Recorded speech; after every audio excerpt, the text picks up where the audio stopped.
So I currently own 3 cars. The Lexus LS400, which has a pretty crazy valved exhaust on it.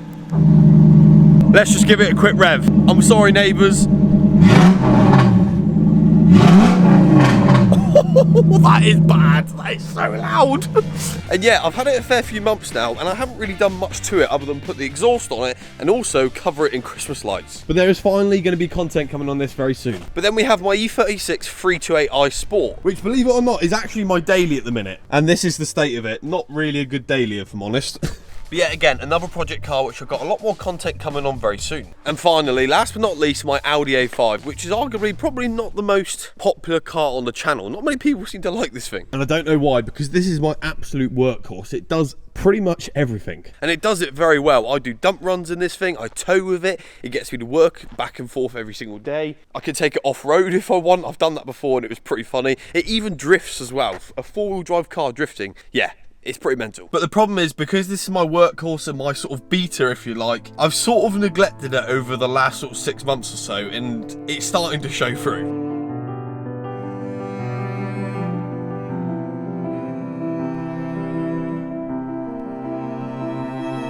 And the reason why that's my current daily is because this is actually ran out of an MOT. And if you live in the UK, an MOT is something you have on every single car once a year. Unless it's a new car, then they don't have one for 3 years. But you have one every year, and it just tests to make sure the car is safe for the UK roads. And this hasn't failed an MOT, it's just not gone through an MOT, so it doesn't have one. And the reason why I've not MOT'd it is because I know it's not going to pass. There's a fair few things on this that, well, it would just instantly fail. So there's no point me even taking it through one.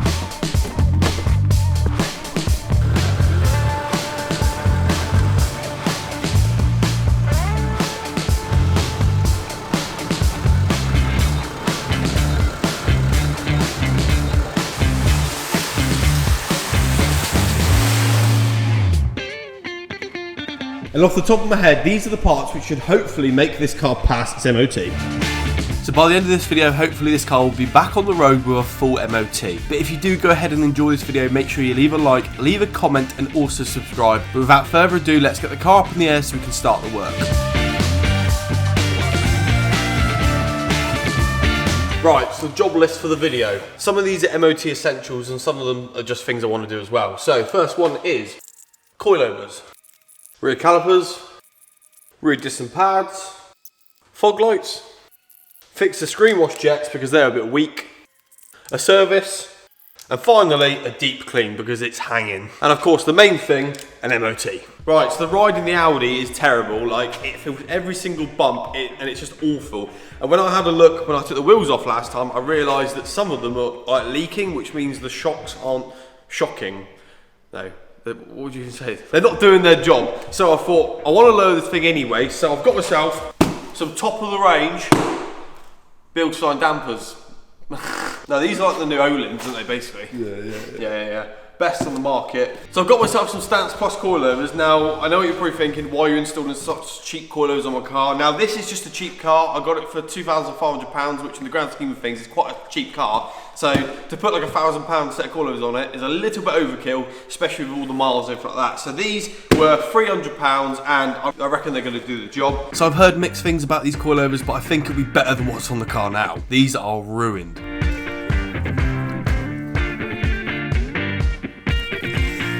So whilst all the bolts are soaking in WD-40, let's get the fog lights fitted. I'm just going to replace them both just so I know they're exactly the same. And just like that, they're done. Nice easy job, but we can cross it off the list. And now onto the suspension, we need to get the old components off, starting with the drop link, and then onto the mount which holds the shock absorber.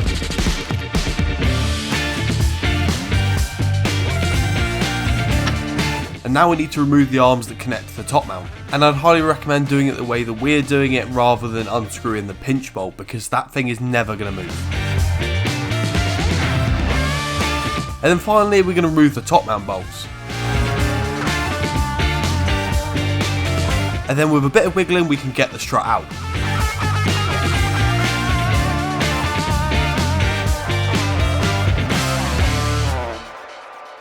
So the fronts are now off. And if I'm honest, it wasn't as bad as I thought it was going to be. A lot of people say that these are an absolute nightmare, but we undid the arms up like that rather than this bolt here, because apparently if you undo this bolt here, well, it doesn't undo and it just snaps, and then you've got to get a new hub. So yeah, wouldn't recommend doing that, but the way we did it, it was fairly simple. The hardest bit was probably just getting it past these brake lines. But we've sort of hit a brick wall, because in order to remove the rear struts or shocks, we need a special, I think, M16 multi-spline tool or socket, and I don't have that. So hopefully we're going to go over and see Steve from Hatton Engine Motorsport and see if he can, once again, save my bacon. And we're also going to take the new and old suspension over to Steve so we can reconstruct it over there. It's just going to be a lot easier because he's got a vice. I swear whenever I modify a car, I always struggle on something, but when I buy a used car, I never struggle because I check it out using Car Vertical. Car Vertical is a useful tool to see if a car, van or motorbike has been crashed, stolen or clocked. Simply type in the registration or VIN number and it'll give you a full report. This is the report I did on my Audi A5, and as you can see, it's green ticks all the way around. You scroll down the report, there's nothing that stands out, and it's a very clean report. However, on screen is a report of a Volkswagen Golf, and this is something you don't want to see. Oh, that's good. As you can see, it's got green ticks other than damage, and if you scroll down, it will tell you it was a Category S structural damage write-off. And in some cases, it actually shows you the photos from the crash damage auction site. And you can also see here the photos of it after the repair. But just imagine buying that car not knowing it had been the crash. The reports also show mileage graphs, and also a full vehicle history timeline, which shows you registration plate changes, MOTs, ownership changes, and all sorts. So if you want to go ahead and run a Car Vertical check, make sure you click the link in the description down below and use code BB20 to get 20% off. Sweet, so we're now back. A massive thank you to Steve for allowing us to come over and get it sorted. The fronts are now reassembled and ready to go back on the car, but now we've got the piece to remove the rears. We can get on with that so we can get it all off and then start putting it all back on again. So now we can begin to disassemble the rear suspension, which should be easy, right?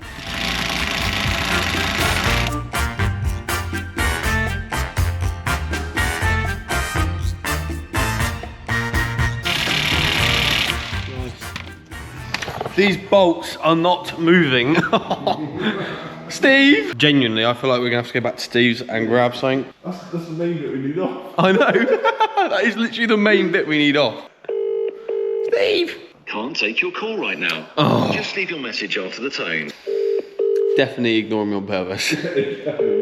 Yeah. So because he was clearly just ignoring us, we thought we'd head to his workshop. Cheers, Steve.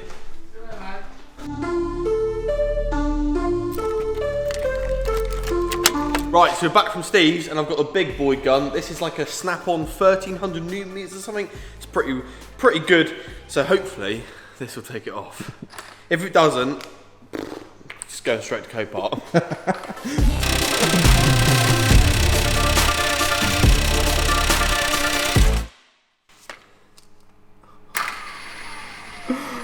Oh no! Oh dear! Oh. I was like, yeah, this really good gun is like the best thing in the world.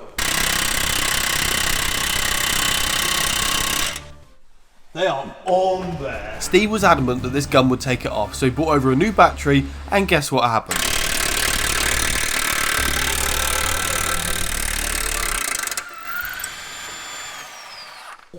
That's a beast. And we've finally been able to remove those bolts. We can get the rear suspension off.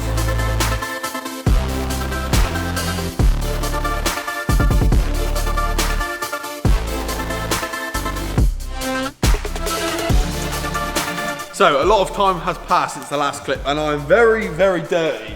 But we've had a few snags, but I think we're sort of getting there. So, being an older car, everything is seized and doesn't want to come undone, even with big boy guns. So, basically, like 90% of these arms didn't come undone. So, we then called one of my mates for help, and then he said to try and lower the subframe by lowering, basically unscrewing all the bolts on the front and then just unscrewing the rear a little bit, just so you can tilt the whole subframe and remove the spring, which is lent against the subframe up into the actual chassis of the car. And that worked. However, we think, well, potentially the new Stance Plus mounts, which go in there somewhere, don't actually fit. They might, but we need a little bit more investigating until we can find out if that's true. But yeah, other than that, it's going all right.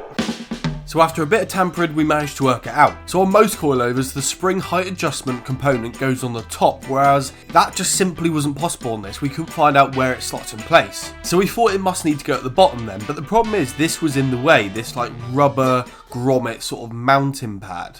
And it just didn't seem to budge, but after using a pry bar we managed to get it out, and then that reveals the hole where we can slide it in. So we put the sort of spring guard back on, placed it in the hole and gave it a few taps just to make sure it was nice and secure in there, and that was pretty solid, it wasn't really going anywhere. And then the spring could go on top of that, making sure the flat bit of the spring is at the bottom, and then because the subframe is still dropped a bit, we can just push it down a little bit more, put the top rubber mount on, let go, and then that just squishes it in place lovely. So now it's just a case of jacking the subframe back up, screwing it in place, and then we're done. And now I'm going to go ahead and reassemble the front suspension, and this is just all the same process, just in reverse. And I'm going to be honest, it was fairly straightforward.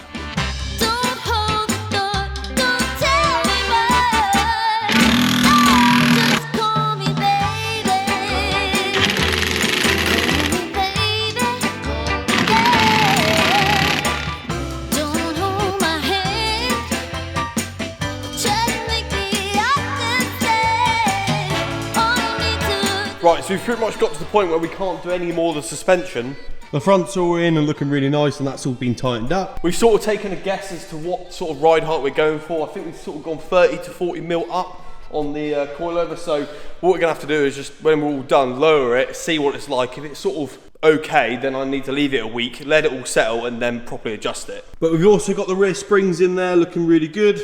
But unfortunately, we can't put the rear shocks in yet because I'm still waiting for the new bump stops to come so we can get those fitted, assemble all that, and then put that into the rear, and then that will be the suspension done. They should be coming tomorrow so I can get those fitted. It's a really easy job, but for now, we need to move on to the next job, which is the rear calipers, well, the rear brakes. Right, let's see if you can spot the issue. So this is the rear passenger side. As you can see in there, quite a lot of meat left. And then this is the rear driver's side. Yeah. There's nothing there at all. Now I've had this car about a year now, and I've already changed these pads twice. I did it first when I got it, and then I did it again like 2 or 3 months ago, and they're already now down to metal. So I think the caliper's probably sticking, so we're going to replace them. And I was actually driving around for like a good week of it metal on metal because I had no other choice, and the disc is, well, absolutely screwed, so we need to change those as well, along with the pads. So before we do anything, we need to put the car in service mode to wind back the calipers. And luckily with my Carly tool, I can do just that. And now it's off with the old caliper, and look at the state of those pads. And now comes off the caliper holder. And then finally the disc. Right, so last thing you've got to do is remove the old caliper, or the one that's seized. Now the problem is, this is the brake line which goes into the back of the caliper, and I genuinely don't think that's going to come out, and even if it does, the line isn't in great shape anyway. So, I haven't actually got any new brake lines to go in. What I'm going to have to do is I'm going to have to see if I can undo this up here. If I can, I'm then going to tighten it again, and then we'll just cut the brake line from the caliper so we can remove the caliper, and then I'll clamp the old line just on itself just to stop it from leaking fluid, and then I'll buy some new lines, and then I know that because we've already tested this to make sure it can undo, we can then simply undo it and put the new line into the new caliper. And I think a new line would be better to put on a new caliper anyway. But yeah, bit of a nightmare, but... Right, so it's good news. It does look like we can undo it from here. As you can see, that is actually moving. So what I'm going to do, just nip it back up, and then what we'll do is we're going to chop the line like here, bend it back on itself, lock it down, so we can rip the old caliper off. I'll put the new disc on, and then I can wait until tomorrow when we get new lines, and to undo it and put the new line on. And then she should be all good. And it looks a bit of a bodge, but it does work. But the new bump stops have now arrived, so we can get those installed and finally put the dampers on the car.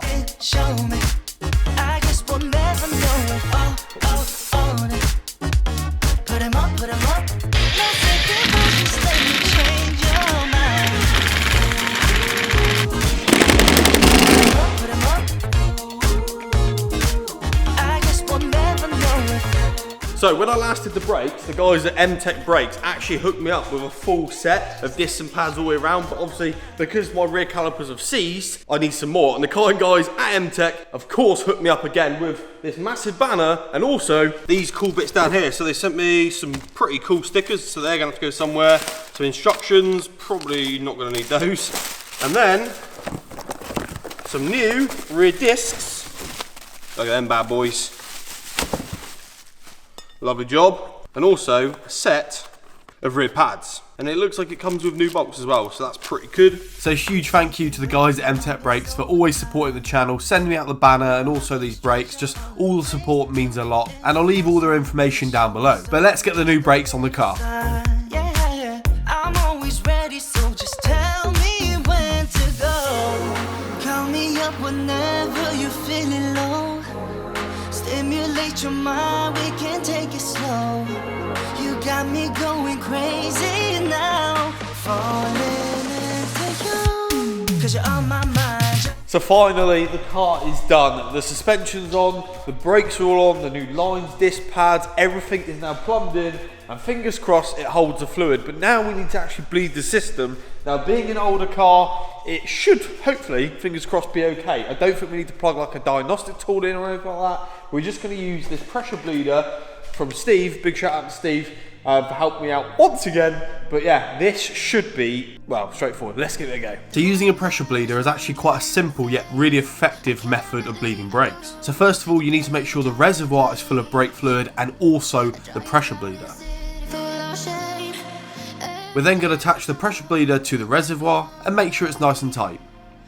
I'm then going to attach a clear tube to the furthest point from the reservoir, which in this case is the passenger rear. And to actually build the pressure, we're going to use the air from one of the tyres.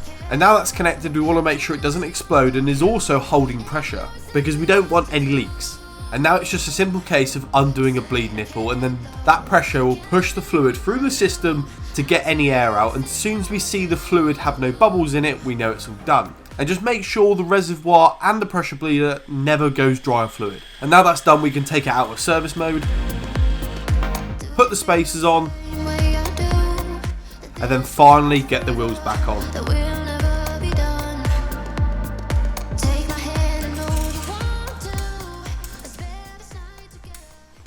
I still can't get it out. Brett.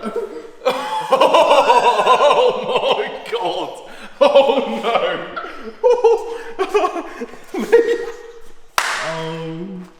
Oh no! So it looks like I've put the car in bags.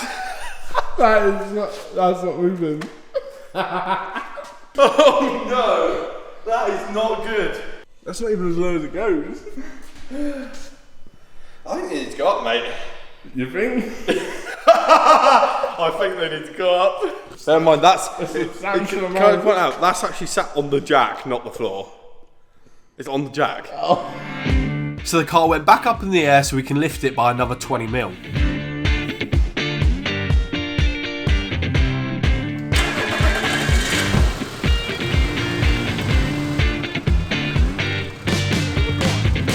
So it is now the morning after the night before, and I'm currently on the way to the MOT.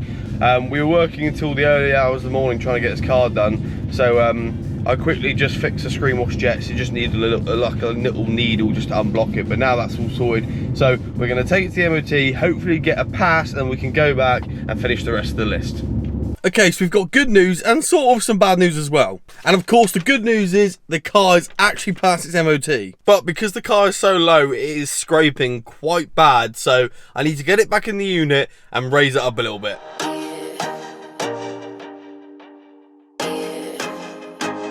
Right, we're going to lower the car in a second, but the coilovers are now done, rear calipers are done, disc and pads, fog lights, screen wash, MOT, and the last thing, whilst it's jacked up, is the service. So we're going to do a nice easy oil and air filter change. So before we do anything, we're going to loosen the oil cap to allow the oil to flow better, undo the sump plug, and I made sure the oil was a little bit warm to help it flow better. And whilst that drains, we're going to remove the oil filter.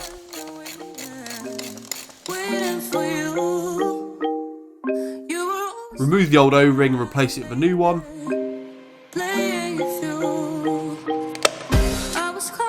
And then in goes the new oil filter. And then we're in with a new sump plug and washer, clean it off, and I always like to use a bit of brake cleaner just so I can see when it leaks a lot easier. And then top it up with some oil. And then finally onto the air filter, and this is a simple change, and it was definitely overdue. and then I'm going to use Carly to reset the service intervals. And now it's time for a clean, so enjoy the montage.